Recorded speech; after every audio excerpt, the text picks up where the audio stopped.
The law was changed to protect people like Hannah. She's a tenant in Bristol and should have been safe from eviction during lockdown. But her landlord had other ideas. She had an extremely stressful fight to avoid being kicked out of her home.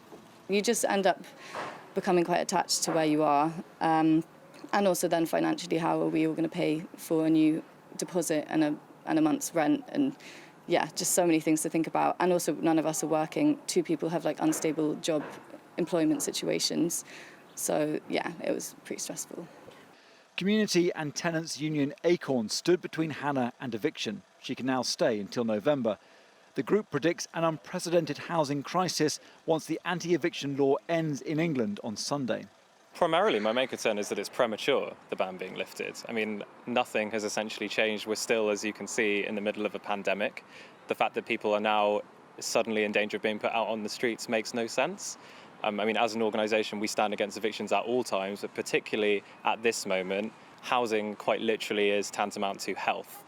According to a recent survey by housing charity Shelter, almost 2,300 private renters in England have fallen into debt during the pandemic.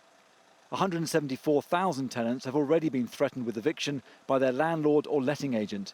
And almost 3 million adults in rented accommodation say they feel more depressed and anxious about their housing situation. But even if you are in trouble, there are some things you can do to avoid eviction. The best way to deal with it is to try and seek an arrangement with your landlord, find out why the eviction's going ahead. If you're in rent arrears, to try and negotiate a payment plan to clear any arrears, or ask for a brief rent reduction if your income hasn't increased or if it's been affected by COVID particularly.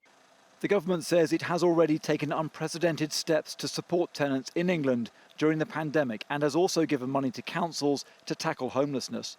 In Scotland, they're looking at extending the current law until 2021, whilst in Wales and Northern Ireland, tenants will be protected by extended notice periods for eviction. Toby Sadler, 5 News.